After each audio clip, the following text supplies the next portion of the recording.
कर्तारौ वन्दे वाणी विनायकौ मूकं करोति वाचालं पंगुलंघ्यते गिरिं यत्कृपातमहं वन्दे परमानन्दमाधवम्।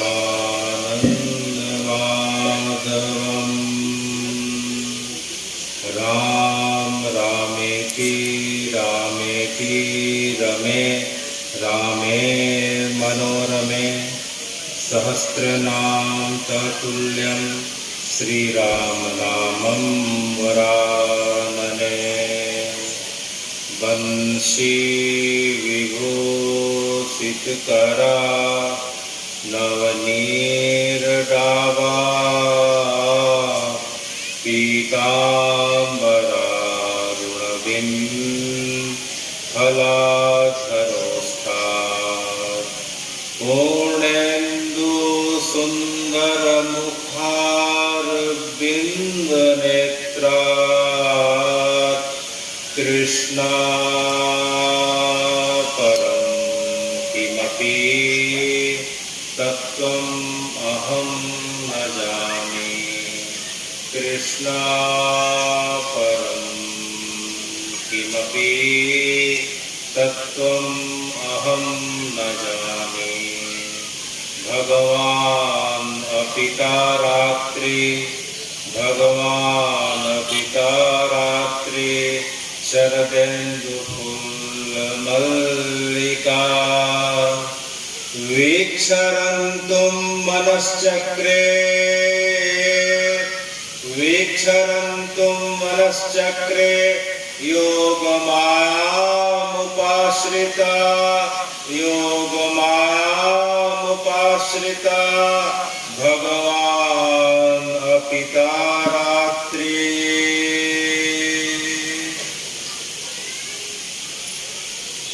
हे भगवान,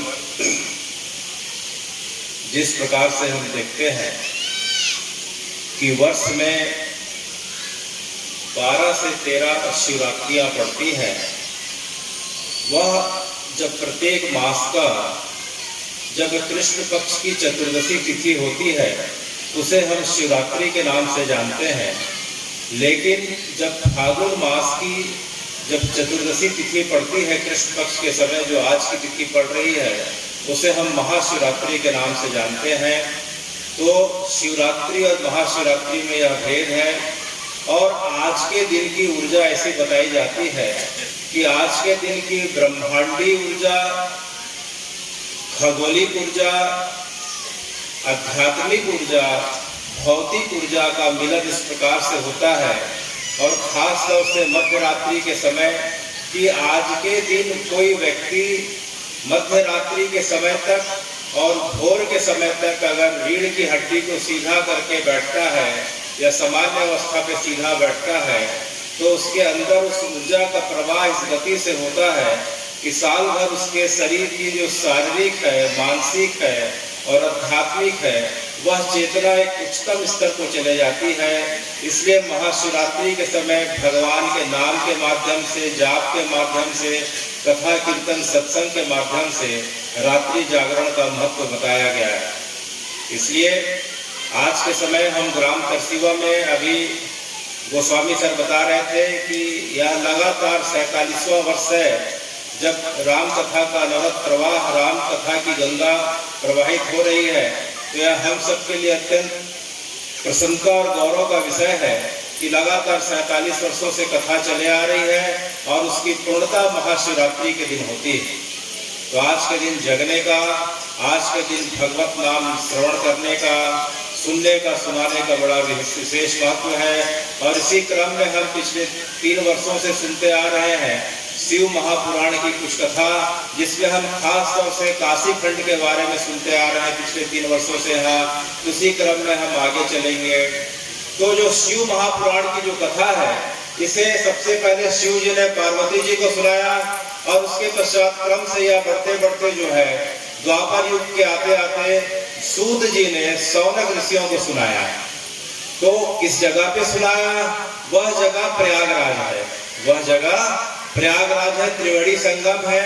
उस जगह पे सौनक आदि 88,000 ऋषियों के द्वारा जब यज्ञ किया जा रहा था, तब वहां सूत जी का आगमन हुआ।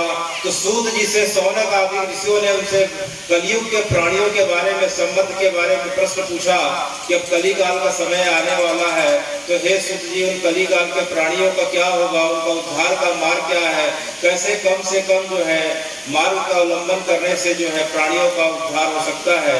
तो सूत जी ने इनका भाव देखा और उनके सामने जो है सभी प्रश्नों का, हमारे लिए जो कलयुग के प्राणी हैं उनके लिए उन्होंने उत्तर दिया।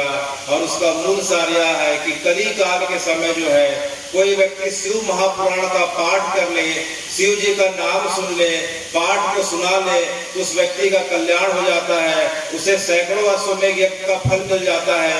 मात्र शिव महापुराण की कथा सुनने सुनाने से अगर उतना भी नहीं हो पाता है, तो एक बार भगवान का नाम लेके, महादेव का नाम, शिव का नाम लेके वह व्यक्ति जो है उसी अवस्था को पा सकता है। इसी क्रम में शिव महापुराण के में हम प्रवेश करने वाले हैं। तो हे भगवान, इस शिव महापुराण में जो है 7 अध्याय 7 संहिताएं हैं। इस शिव महापुराण में 7 संहिताएं हैं, अर्थात 7 अध्याय हैं, जिसे विद्वेश्वर संहिता, रुद्र संहिता, शतरुद्र संहिता, कोटि रुद्र संहिता, उमा संहिता, कैलाश संहिता, वायव्य संहिता, अर्थात जो है इसमें 7 अध्याय हैं और 24,000 श्लोक हैं। और पुराणों की दृष्टि से 18 पुराणों का अवलोकन करें तो शिव पुराण का क्रम चौथा आता है। लेकिन शिव पुराण की महिमा इतनी गाई जाती है कि इस पुराण के जो है मात्र जो है एक श्लोक का आधा या एक शब्द के श्रवण मात्र से भगवान जो है उसे मुक्ति प्रदान करते हैं, शिव लोक में सायुज्य प्रदान करते हैं। इसकी इतनी महिमा गाई जाती है। तो आइए हम शिव पुराण के कुछ श्लोकों का श्रवण करें, जो है विद्वेश्वर संहिता से है। धर्म क्षेत्रे महाक्षेत्रे गंगा कालिंदी संगमे, धर्म क्षेत्रे महाक्षेत्रे गंगा कालिंदी संगमे, प्रयागे परम पुण्ये ब्रह्मलोकस्य वर्तने। अर्थात जो धर्म का क्षेत्र है और महान ज्ञान का क्षेत्र है और महान यज्ञ का जो क्षेत्र है और गंगा और यमुना के संगम के तट पे स्थित है, जिसे हम प्रयागराज या त्रिवेणी संगम के नाम से जानते हैं, वह जो है साक्षात जो है ब्रह्मलोक को, परम पद को प्रदान करने की जगह है। वह जगह प्रयागराज है। तो उस प्रयागराज में क्या हुआ? मुनियः संशितात्मनः सत्यव्रत परायणा महाओजसो महाभागा महासत्रविते नरी तत्र सत्र समाकर्ण्य व्यास शिष्यो महामुनि आजगाम द्रष्टुम मुनिना सूतः पौराणिकोत्तमा तम दृष्ट्वा सूतम आयातम हर्षिता मुनिया तथा चेतसा सुप्रसन्ने पूजाम चक्रुम यथा विधि। कि जो धर्म क्षेत्र का जो क्षेत्र है, जो प्रयागराज का जो क्षेत्र है, वहां एक बार 88,000 ऋषियों ने एक महान सत्र का, एक यज्ञ का आयोजन किया, एक ज्ञान यज्ञ का आयोजन किया। और जब ज्ञान यज्ञ के बारे में सूत जी को पता चलता है तो सूत जी वहां आते हैं। तब सूत जी को देखकर सब ऋषियों की प्रसन्नता की सीमा नहीं रही। उन्होंने सूत जी को यथा स्थान यथा आसन प्रदान किया और उनकी जो है अपने प्रसन्नता के भाव से और आदर के भाव से उनका जो है पूजन किया। जिस प्रकार से हम किसी महान पुरुष को, आदरणीय व्यक्ति को आसन देते हैं, यथोचित आदर सत्कार करते हैं, उसी प्रकार से जो है सौनक आदि 88,000 ऋषियों ने सूत जी का जो है आदर देके सम्मान किया और उनकी पूजा करी। और उसके पश्चात उनके सामने हाथ जोड़कर सब ऋषियों ने उन्हें घेर लिया और उन्हें हाथ जोड़कर प्रार्थना करते हैं कि रोम हर्षण सर्वज्ञ भवान वै भाग्य गौरवा, कि हे रोमहर्षण जी, सूत जी का नाम रोमहर्षण भी है, कि हे सूत जी आपका जो है भाग्य जो है अत्यंत प्रबल है और आप अत्यंत भाग्य के धनी हैं। यह सुनकर दूसरे ऋषियों ने कहा कि नहीं नहीं, सूत जी के दर्शन मात्र से आज हमारा भाग्य प्रबल जान पड़ रहा है, क्योंकि ऐसे सूत जी का आगमन हमारे बीच हुआ है। तो रोमहर्षण सर्वज्ञ वै भाग्य गौरवा पुराण विद्या अखिलाम व्यासात परमार्थमीवान। क्यों आपका भाग्य इतना क्यों प्रबल है? नहीं नहीं, हमारा भाग्य भी इतना प्रबल क्यों है? क्योंकि हमारे बीच आज सूत जी जैसे महान ऋषि आके विराजे हैं और उन्होंने क्या किया है, उन्होंने जो है अपने गुरु व्यास जी महाराज से जो है सभी 18 पुराणों का, महाभारत का, गीता का जो है सांगोपान अध्ययन करके उस विद्या को आत्मसात किया है और उस आत्मसात करी विद्या को आज हमारे बीच जो है बांचने आए हैं, बताने आए हैं।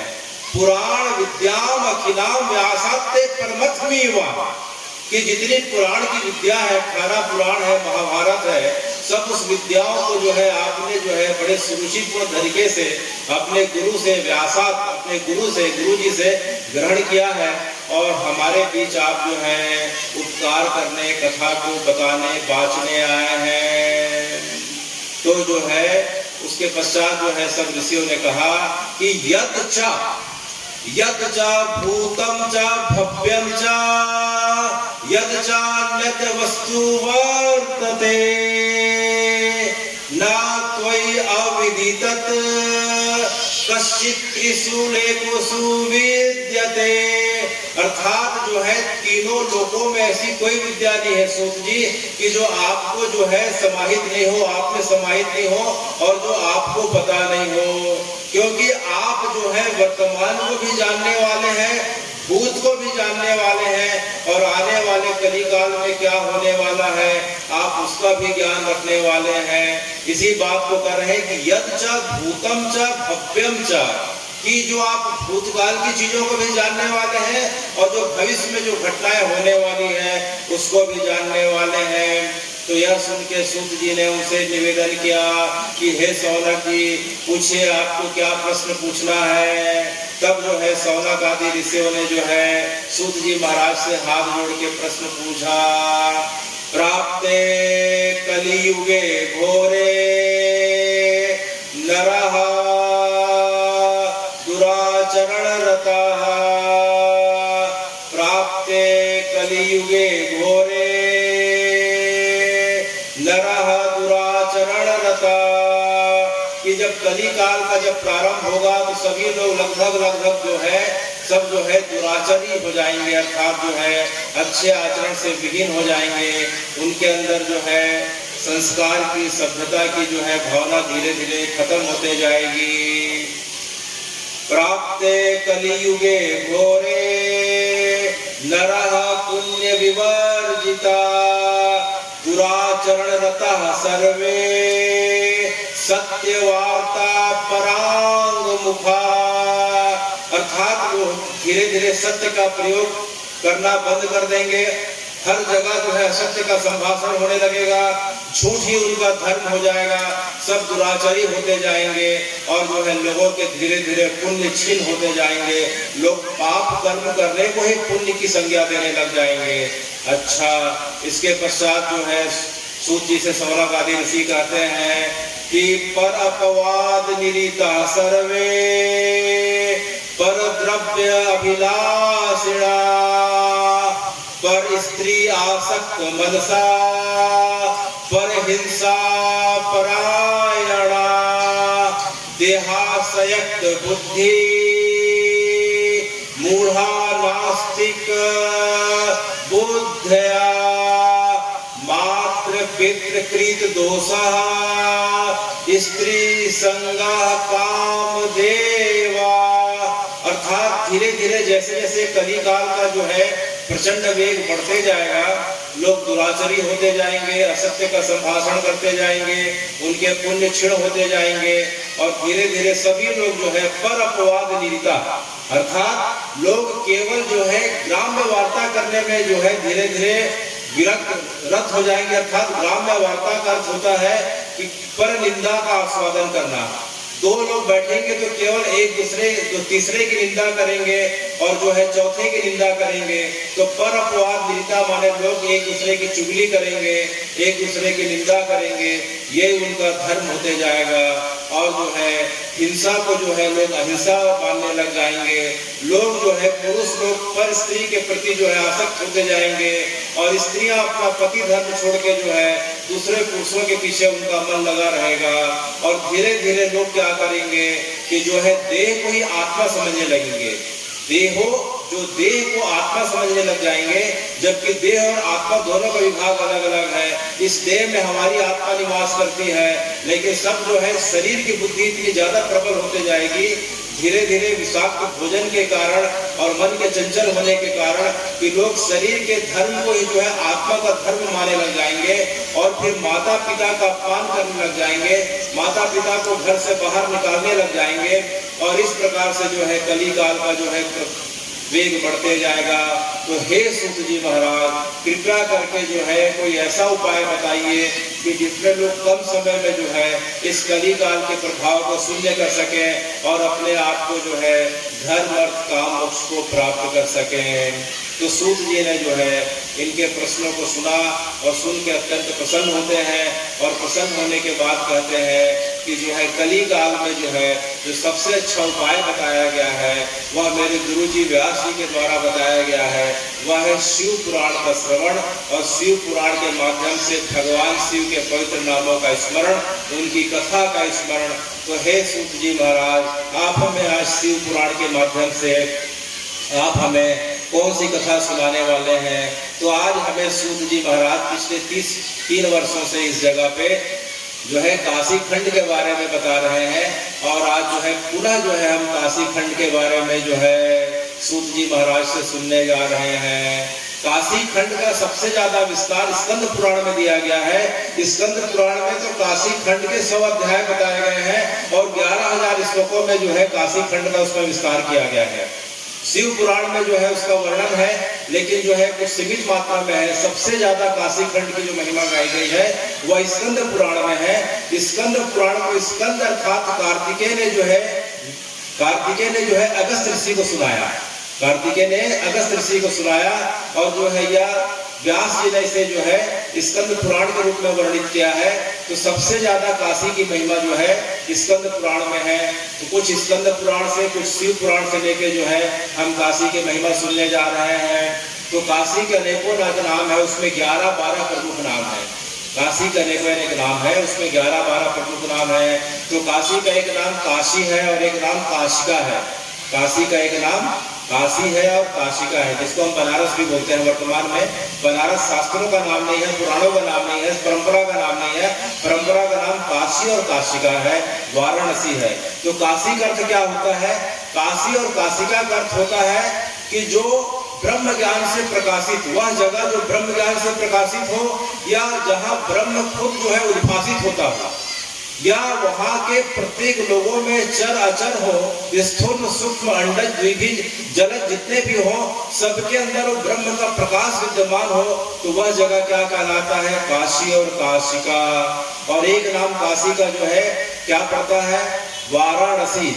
वाराणसी इसलिए है क्योंकि वह 2 नदियों के बीच स्थित हुआ जगह है। एक तरफ वरुणा नदी है, एक तरफ असी नदी है और दोनों के बीच जो स्थित जगह है उसे हम जो है वाराणसी कहते हैं। वरुणा और असी नदियों के बीच की जो जगह है वह जगह क्या कहलाती है? वाराणसी कहलाती है। उसका एक नाम अविमुक्त क्षेत्र भी है। एक नाम अविमुक्त क्षेत्र है। वह अविमुक्त क्षेत्र इसलिए कहलाती है क्योंकि इसे शिव पार्वती जो है प्रलय काल में भी इसे त्याग नहीं करते, प्रलय काल में भी इसका जो है कभी छोड़ते नहीं, हर समय उस जगह पे विद्यमान रहते हैं, इसलिए उस जगह का नाम अविमुक्त क्षेत्र है। भगवान जब जो है एक बार राजा दियोदास नाम का एक राजा हुआ, उसने जो है काशी को भगवान से ले लिया, तो भगवान को काशी छोड़ के जाना पड़ा शिव पार्वती को। तो काशी के प्रति उनका मन इतना लग गया था कि जब वो काशी छोड़ के जाते हैं तो काशी सीमा के बाहर जाने के पश्चात भगवान बच्चों के समान फूट फूट के रोने लग जाते हैं। काशी के प्रति जो है शिव जी का, पार्वती जी का इतना अगाध प्रेम है कि काशी को उन्होंने एक सेकेंड का, एक निमिष भी नहीं छोड़ने का संकल्प लिया हुआ है। इसलिए वे काशी को नहीं छोड़ते, और नहीं छोड़ने के कारण भी काशी कभी प्रलय काल में नष्ट नहीं होती, और उसका नाम अविमुक्त क्षेत्र है। और एक नाम है काशी का आनंद वन। एक नाम काशी का क्या है? आनंद वन। क्योंकि काशी जो है मूलतः यह जगह वैष्णवपुरी कहलाती है। काशी जो है शिव जी के आने के पहले श्री हरि की, विष्णु जी की तप स्थली थी। विष्णु जी यहाँ आनंद के साथ रहते थे। सानंद आनंद वने वसंतम, आनंद कंदम हत पाप वृंदम, वाराणसी नाथ मम नाथ नाथम, श्री विश्वनाथम शरणम प्रपद्ये। अर्थात यह जगह जो है आनंद कन, आनंद के घन श्री हरि विष्णु जी की जगह है, और विष्णु जी ने इस जगह पे तप किया है, और विष्णु जी के तप के करने के कारण यह जगह जो है इसका एक नाम तप स्थली भी है। कभी हमने सुना कि आनंद कन अर्थात विष्णु जी के रहने के कारण यह जगह आनंद वन कहलाई, और विष्णु जी ने यहाँ तप किया तो यह जगह तप स्थली कहलाई। तो विष्णु जी ने इस जगह पे तप किया, और जो है इस तप के कारण जो है उनके जो है एक बार प्रेम के अश्रु जो है एक जगह पे गिर जाते हैं, तो वह जगह सरोवर बन जाता है। उस जगह को काशी में बिंदु सरोवर के नाम से जानते हैं। काशी में एक सरोवर है, उसे हम बिंदु सरोवर कहते हैं। उस जगह पे विष्णु जी के प्रेमाश्रु गिरे थे, और वह जगह बिंदु सरोवर के नाम पे विख्यात हुआ। और विष्णु जी अर्थात आनंद कन जो है उस जगह पे बिंदु माधव के रूप में विराजते हैं। उनका जो रूप विराजमान है, जो विग्रह विराजमान है, वह बिंदु माधव का है। तो शिव जी के पहले यह जगह जो है विष्णुपुरी थी, वैष्णवपुरी थी। शिव जी ने इसे पार्वती जी के साथ एक बार जो है गौना करा के जब पार्वती जी को लेके आते हैं, अभी कुछ दिनों के बाद रंगभरी एकादशी आने वाली है। 27 या 28 तारीख को फरवरी को रंगभरी एकादशी पड़ रही है। रंगभरी एकादशी के चौथे दिन जो है दिवाली होली पड़ती है। तो रंगभरी एकादशी के दिन जो है शिव जी पार्वती जी को गौना करा के इसी जगह पे लाए थे। इसी जगह पे लाए थे तो पार्वती जी को यह जगह इतनी अच्छी लगी थी कि उन्होंने पार्वती जी ने निवेदन किया कि हे भगवान, मुझे यह जगह अच्छी लग रही है, आप मुझे कहाँ हिमालय में इतना ठंडे जगह पे निर्जन स्थान पे रखते हो, आप जो है कृपा मुझ पे करना चाहते हैं, मुझे इसी जगह पे रहने का आशीर्वाद प्रदान करें। तब शिव जी ने यह जगह को विष्णु जी से जो है उपहार के स्वरूप में मांगा। विष्णु जी ने जो है शिव जी को यह जगह उपहार के स्वरूप में प्रदान किया। तब से यह जगह जो है शिव जी के जगह कहलाने लगी। लेकिन परंपरा के हिसाब से यह जगह विष्णुपुरी है, अर्थात विष्णु जी ने पहले यहाँ तप किया है, यहाँ बिंदु माधव के रूप में विराजमान है। उसके पश्चात जो है शिव जी पार्वती जी को लेके आते हैं, और तब से लेके आज तक और प्रलय के अंत तक जो है इस सृष्टि के अंत तक जो है शिव जी पार्वती जी के साथ हमेशा यहाँ विद्यमान रहते हैं। तो इसका एक नाम आनंद वन है, और एक नाम जो है इसका नाम जो है महाशमशान भी है। काशी का एक नाम क्या है? महाशमशान। महाशमशान काशी का नाम इसलिए है क्योंकि तीनों लोकों में जो है मात्र काशी एक ऐसी जगह है, वह भी काशी में मणिकर्णिका घाट ऐसी जगह है जहाँ 24 घंटे 100 का दहन होता है। 100 दाह जहाँ 24 घंटे दिन रात जहाँ होता है, और पूरे तीनों लोकों में बस मणिकर्णिका घाट ऐसी जगह है कि जहाँ अपने परिजनों का लोग 100 दान के लिए ले जाते हैं तो बड़े बाजे गाजे उल्लास के साथ ले जाते हैं।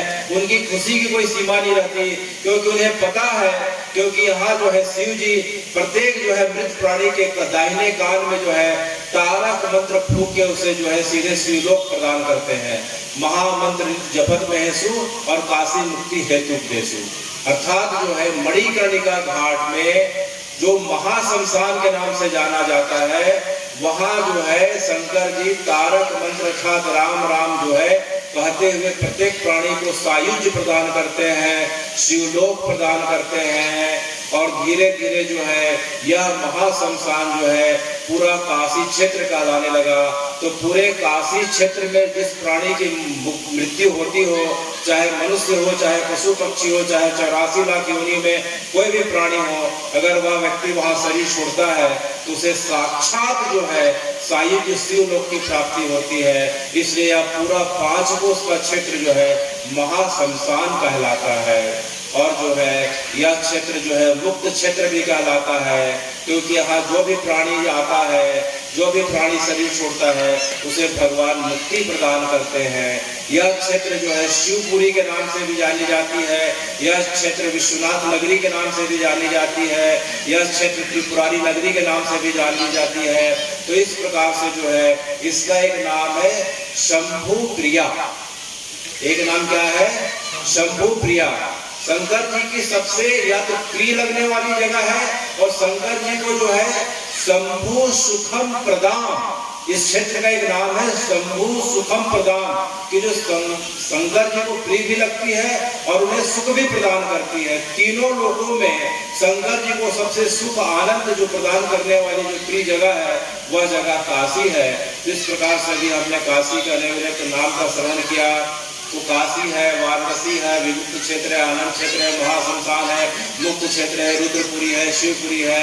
इस प्रकार से काशी के अनेकों अनेक नाम है। तो जो है हे सूत जी महाराज, क्या पूरे पृथ्वी में काशी नाम की एक जगह है? अभी हमने सुना कि काशी नाम की कई जगह है। तो सूत जी ने हमारे जो है जिज्ञासाओं को जानते हुए जो है बड़ा प्रसन्न भाव से उत्तर दिया कि देखो भाई, भारतवर्ष में 5 काशी हैं। कितने काशी हैं? 5 काशी है भारतवर्ष में। अच्छा, तो सूत जी महाराज में 5 काशी कौन कौन से हैं? तो पहला काशी है गुप्त काशी। जब हम केदारनाथ की यात्रा पे जाएंगे, बद्री केदारनाथ की यात्रा पे जाएंगे, तो एक शहर का नाम पड़ता है गुप्त काशी। गुप्त काशी इसलिए वह नाम पड़ता है क्योंकि इसी जगह पे शंकर जी ने पांडवों को देखा। पांडव क्या हुआ कि पांडव जो है कुरुक्षेत्र के युद्ध के बाद जब उन्हें पता चला कि भगवान कृष्ण अपने शरीर को छोड़ दिए हैं, परम धाम में चले गए हैं, वे भी जो है स्वर्गारोहण की यात्रा करते हुए अपने शरीर को छोड़ने के लिए चल पड़े। तो लेकिन शंकर जी पांडवों से नाराज थे। उन्हें लगता था कि पांडवों ने अनावश्यक रक्तपात किया, अपने सगे संबंधियों को रक्त बहाया, अश्वत्थामा को इस प्रकार से अपमानित कर दिया। तो शंकर जी पांडवों से नाराज थे। तो पांडवों ने, शंकर जी ने जब देखा कि जो है पांडव यहाँ आ चुके हैं, तो उनको देख के शंकर जी ने अपने आप को गुप्त कर लिया, प्रकट कर लिया, और जो है वहां से जो है चल पड़े। तो जिस जगह पे शंकर अपने आप को गुप्त करे थे वह जगह गुप्त काशी कहलाती है। तो वह जगह क्या कहलाती है? गुप्त काशी कहलाती है। सतयुग के समय यहाँ अगस्त ऋषि का विद्यालय हुआ करता था।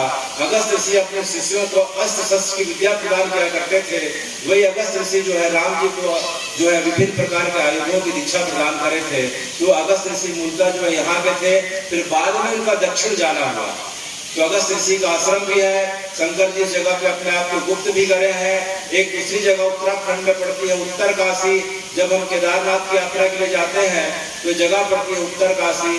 तो जो है एक बार नारद जी के द्वारा बसाई गई जगह है, और नारद जी के द्वारा स्थापित शिवलिंग है। नारद जी के मन में इच्छा होती थी कि लोग केदारनाथ के दर्शन को जाए, तो काशी विश्वनाथ का भी दर्शन करें। तो काशी विश्वनाथ के समान जो है उन्होंने इस शिवलिंग की स्थापना करी। तो यह जगह जो है उत्तर काशी कहलाया। और एक जगह उत्तर प्रदेश में मिर्जापुर से 70 किलोमीटर दूरी पे जाए तो एक जगह कहलाती है, उसे दक्षिण काशी कहते हैं। और एक जगह काशी विश्वनाथ है जिसके बारे में भी हमने सुना। और एक जगह दक्षिण भारत में पड़ती है, उसे हम शिवा काशी कहते हैं। वह जगह क्या कहलाती है? शिवा काशी कहलाती है। दक्षिण भारत के राजा थे पांड्यन हरिहरन। उनका जो है काशी विश्वनाथ के प्रति बड़ा भाव था। तो उनके मन में इच्छा थी कि मैं काशी विश्वनाथ के समकक्ष जो है एक शिवलिंग की स्थापना करूं। तो वे काशी विश्वनाथ जाते हैं, वहां से एक शिवलिंग पाते हैं, और एक शिवलिंग और जो है एक बैल के साथ जो है एक गाय के साथ जो है दक्षिण भारत की यात्रा करते हैं। तो दक्षिण भारत की यात्रा पे जो है एक बेल के पेड़ के नीचे रात को विश्राम करने का अवसर प्राप्त होता है, और सवेरे उठ के देखते हैं तो वह लिंग उसी जगह पे स्थापित हो जाता है। और आकाशवाणी होती है कि हे राजा, मैं इसी जगह पे जो है शिवलिंग के रूप में जो है विराजूंगा। तो उन्होंने उस जगह पे मंदिर बनाया। वह जगह शिवा काशी कहलाती है। उसे दूसरे रूप में नाम से जान सकते हैं कि दीपावली के समय हम जो भी पटाखों का प्रयोग करते हैं वह इसी जगह से आती है जिसका नाम शिवा काशी है। इस प्रकार से पूरे भारतवर्ष में 5 काशी है। एक जो है गुप्त काशी हो गई, एक उत्तर काशी, एक दक्षिण काशी, एक शिवा काशी है जहाँ काशी विश्वनाथ है। तो इस प्रकार से 5 काशी हैं और हमने जो है शंकर जी के 11 नामों के बारे में सुना, 5 काशी के बारे में सुना और हम अब जो है काशी विश्वनाथ चल रहे हैं। काशी विश्वनाथ की रचना जो है, जिस प्रकार से व्यक्ति के शरीर के अंदर 72,000 नाड़ियां रहती हैं, तो काशी विश्वनाथ जो है पूरा काशी जो है 5 कोस करीब 80 किलोमीटर के क्षेत्र में फैला हुआ है। पंचकोशी काशी का विस्तार 80 किलोमीटर के क्षेत्र में है और इन 80 किलोमीटर में जो है 72,000 जो है भगवान के विग्रह विराजमान है। कितने विग्रह? 72,000, क्योंकि हमारी शरीर की नाड़ियों की संख्या 72,000, तो प्रत्येक नाड़ी को बैलेंस करने के लिए 72,000 भगवान के विग्रह बताए गए हैं।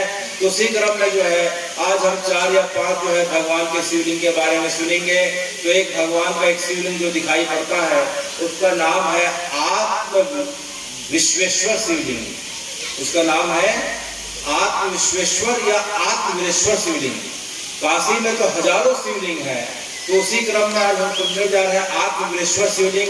आत्मवीरेश्वर शिवलिंग की मान्यता ऐसी है कि इस जगह पे एक बार विश्वानर ऋषि आते हैं।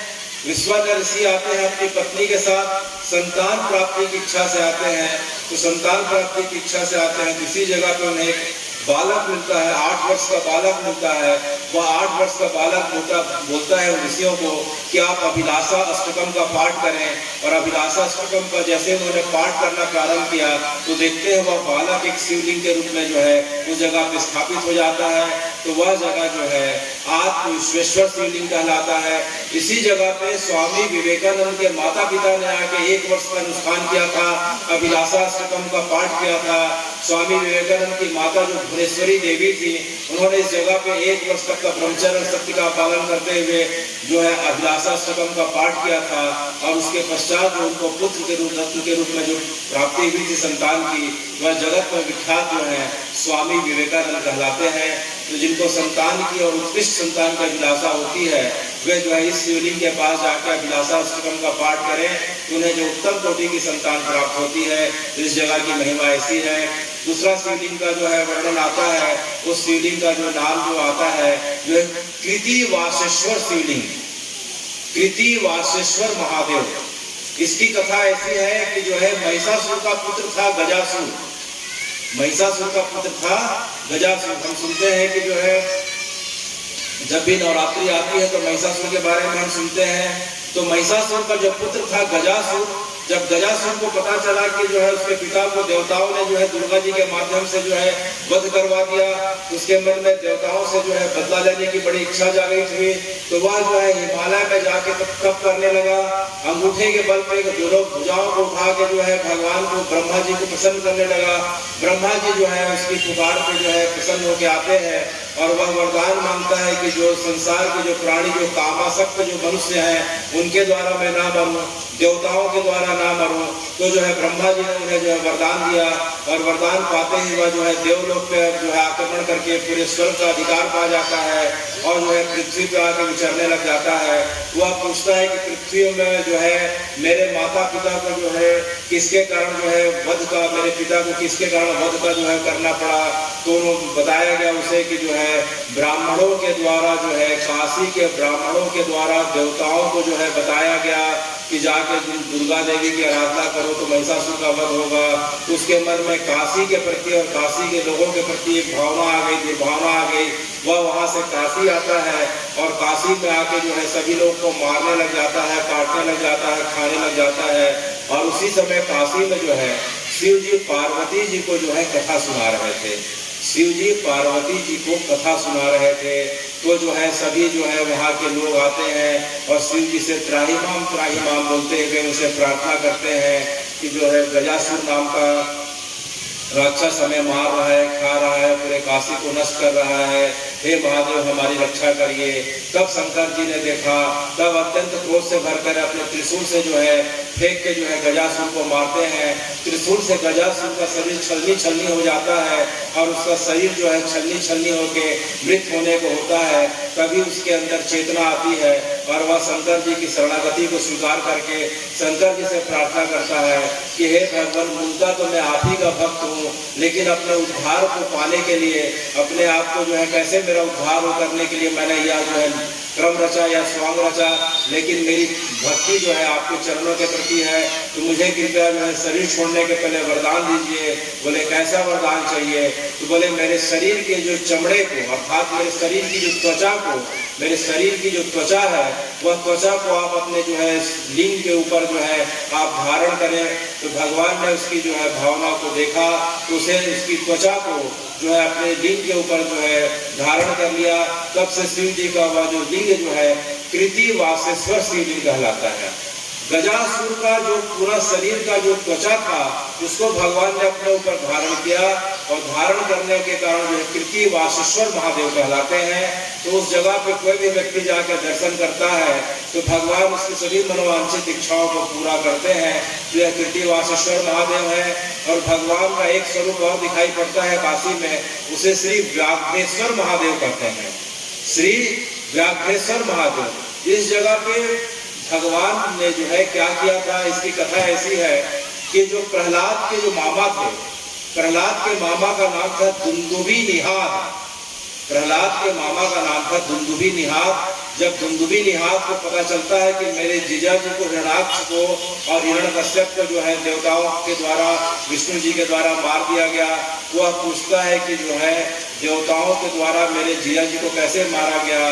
तो उन्होंने बताया गया कि जो है काशी के ब्राह्मणों के द्वारा जो है देवताओं को यज्ञ के माध्यम से भाग दिया गया, उसके कारण देवता बलवान हो गए और देवताओं ने श्री हरि की जो है प्रार्थना करी और श्री हरि ने फिर जो है अपना वराह स्वरूप लेके हिरण्याक्ष का वध किया। तो उसे समझ में आ गया कि जो है इस सबको दिमाग देने वाले लोग काशी में हैं, जो काशी में चले जाता है और काशी में जाके सबको जो है मारने पीटने लग जाता है। कभी शेर बन के, व्याघ्र बन के लोगों को खा जाता है, कभी राक्षस बन के खा जाता है, कभी जल में जो है बड़ी मछली बन के कोई नहाने के लिए आता है, तो कभी सांप बन के लोगों को खा जाता है। अनेक अनेक प्रकार के रूपों को धारण करके लोगों को खा जाता है। इसी क्रम में वह क्या होता है कि व्याघ्र बन के जो है एक शंकर जी का बड़ा भक्त था, काशी का एक बड़ा भक्त था। वह इसी शिवरात्रि के दिन, महाशिवरात्रि के दिन आंख बंद करके शंकर जी को मानसिक रूप से अर्चना कर रहा था। उसके मन में समझ में आ गया कि जो है यही व्यक्ति है, इसका अगर वध करूंगा तो जो है देवता जो है भयभीत हो जाएंगे। तो वह व्यक्ति के पास जाकर उस व्यक्ति को खाने के लिए व्याघ्र का स्वरूप, बाघ का स्वरूप बना के उस व्यक्ति को खाने के लिए दौड़ता है। वह व्यक्ति मन ही मन जो है भगवान के ध्यान में, महादेव के ध्यान में रहता है। तो भगवान ने उसकी अवस्था को देखी और उसको बचाने के लिए स्वयं प्रकट हो जाते हैं और उस जगह से प्रकट होकर उसे अपनी बाईं आंख में जो है उसे इस प्रकार से फंसा लेते हैं और अपने दाहिने मुक्के के प्रहार से जो है उस जो है दुंदुभी निनाद का वध कर देते हैं। तो जैसे दुंदुभी निनाद का वध होता है, पूरे काशी के लोग प्रसन्न हो जाते हैं और भगवान के अनेक अनेक प्रकार से स्तुति करते हैं और भगवान से प्रार्थना करते हैं कि हे महादेव, आप इसी जगह पे विराजमान हो जाइए। तब भगवान जो है उस जगह पे श्री व्याघ्रेश्वर महादेव के रूप में विराजमान हो जाते हैं। तो व्याघ्रेश्वर महादेव की महिमा ऐसी है कि कोई व्यक्ति संतान प्राप्ति की इच्छा से या कोई व्यक्ति दुश्मनों पे विजय करने की इच्छा से अगर वहां भगवान की प्रार्थना करता है, उसे दुश्मनों पे विजय अवश्य मिलती है, अवश्य मिलती है। एक भगवान का जो है शिवलिंग दिखाई पड़ता है, उसे हम रत्नेश्वर महादेव कहते हैं। यह मणिकर्णिका घाट से लगा हुआ है। यह रत्नेश्वर महादेव 9 डिग्री झुका हुआ है। सामान्य जो है मंदिर जो सीधे रहते हैं, यह 9 डिग्री झुका हुआ है, झुका हुआ मंदिर है। इसकी कथा ऐसी है कि आज से 400 वर्ष पूर्व जो है मानसिंह, राजा मानसिंह का जो है एक सैनिक हुआ करता था। उसे अपने माता पिता की याद में जो है उसने एक शिवलिंग बनवाया, जो इसी जगह पे बनाया। तो उसकी माता का नाम रत्नेश्वरी देवी था, रत्ना देवी था। तो उसने इस जगह, इस मंदिर का नाम रत्नेश्वर महादेव रखा। अपनी माता रत्ना देवी के नाम पे इस मंदिर का नाम रत्नेश्वर महादेव रखा। और जैसे पूजा पाठ हुआ, जब उसको बोलने का अवसर आया तो वह बोलते बोलते भूल से यह बोल दिया कि मैंने मंदिर बना के अपने माता पिता के ऋण को चुकता कर दिया। तो जैसे ही बोला कि मैंने माता पिता के ऋण को चुकता कर दिया, यह सुन के जो है महादेव नाराज हो जाते हैं, क्रोध में भर जाते हैं, और क्रोध में भर के उनके शरीर का कंपन होने लगता है, और कंपन होते होते वह मंदिर धीरे धीरे टेढ़ा होने लगता है, करवट लेने लगता है, उखड़ के गिरने वाला रहता है। यह देख के साधु संतों को समझ में आ जाता है, तुरंत उसको फटकार लगाई जाती है, वह तुरंत क्षमा याचना करता है, और वह साधु संतों के माध्यम से यह सुनता है कि एक जीवन का अनंत जीवन भी मिल जाए तो भी सब अपने माता पिता के ऋण को चुकता नहीं कर सकते, तो एक जीवन क्या है। उसे अपनी गलती का एहसास होता है, भगवान से क्षमा मांगता है, तो मंदिर जितना झुका था उतना ही झुका रह जाता है। तो आज भी मणिकर्णिका घाट में रत्नेश्वर महादेव का दर्शन कर सकते हैं। साल में तो 8 से 9 महीने वह मंदिर जल के कारण डूबा रहता है, बस बाहर से दर्शन होते हैं। एक आध महीने बड़े मुश्किल से मंदिर के अंदर जो है भगवान के शिवलिंग की पूजा की जाती है। एक मंदिर का और दिखाई पड़ रहा है, उस मंदिर को हम मृत्युंजयेश्वर महादेव कहते हैं। क्या कहते हैं? श्री मृत्युंजयेश्वर महादेव, मृत्युंजय महादेव। इसी जगह पे भगवान ने अर्थात शिव जी ने पार्वती जी को जो है महामृत्युंजय पाठ की महिमा बताई थी। भगवान का जो महामृत्युंजय महामंत्र है, तो इसकी महिमा जो है इसी जगह पे बैठ के जो है भगवान ने बताई थी। तो इस जगह पे बताने के कारण पार्वती जी ने उसे निवेदन किया कि हे भगवान, आपने इतने जो है महामंत्र को सुलभ तरीके से बताया, तो आप कृपा करें कि इसको जन साधारण के लिए जो है आप इसको व्यक्त कर दें, ताकि जन साधारण को यह मंत्र मिल जाए। तो भगवान ने इसी जगह पे जन साधारण के लिए अपने इस महामंत्र को लोगों के लिए जो खोल दिया, और अपने आप को पार्वती जी के खोलने के बाद जो है अपने आप को लिंग स्वरूप में प्रकट कर दिया, जिसे जो है मृत्युंजयेश्वर महादेव कहते हैं। मृत्युंजयेश्वर महादेव की महिमा ऐसी गाई जाती है कि जिस व्यक्ति के कुंडली में अकाल मृत्यु लिखा हो, बार बार दुर्घटना होती हो, बार बार उसके जीवन में अड़चन आती हो, वह उस जगह पे अगर जाता है उसे जो है इन सब चीजों से मुक्ति मिलती है। तो उस जगह का नाम जो है मृत्युंजयेश्वर महादेव है। इसी क्रम में अगर हम देखें तो काशी में जो है हम ज्ञानवापी कूप के बारे में जानते हैं, लेकिन ऐसे अनेकों कूप है। तो हम आज 5 कूप के बारे में सुनने वाले हैं।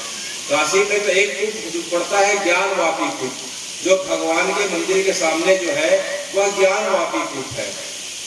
तो ज्ञानवापी कूप कब से है? जब से गंगा जी जो है धरती पे पधारी नहीं थी, उसके पहले से ज्ञानवापी कूप है।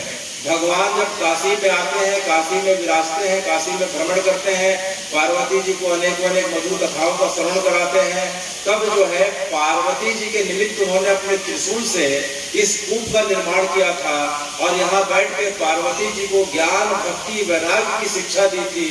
तब से काशी का जो ज्ञानवापी कूप की मान्यता ऐसी है कि कोई व्यक्ति ज्ञानवापी कूप का एक बार दर्शन कर ले और वहाँ के जल को एक बार पान कर ले, उसे जीवन में भक्ति ज्ञान वैराग्य तीनों की प्राप्ति हो जाती है। वह ज्ञानवापी कूप है, और गंगा जी के आने के पहले से यह प्रकट है।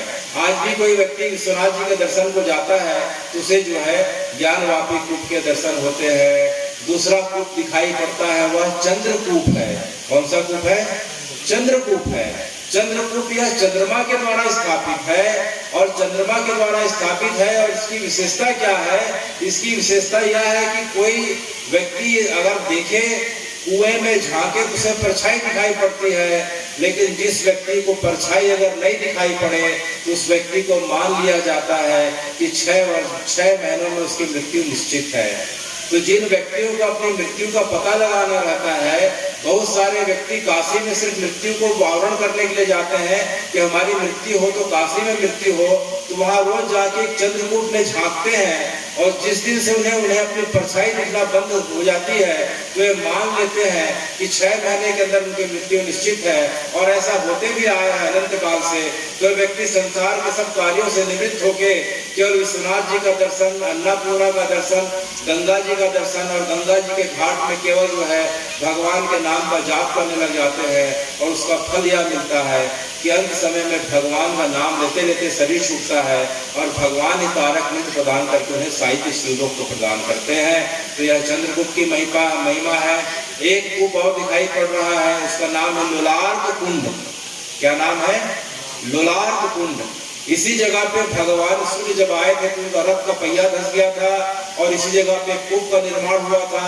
इस कूप की विशेषता यह है कि इस कूप में स्नान करने से व्यक्ति को आरोग्य की प्राप्ति होती है, बुद्धि और स्मरण शक्ति तीव्र होने लगती है और जो है श्रेष्ठ संतान की प्राप्ति होती है। वह जगह है लुलार्क कुंड। एक कूप दिखाई पड़ रहा है, उसे नागकूप कहते हैं।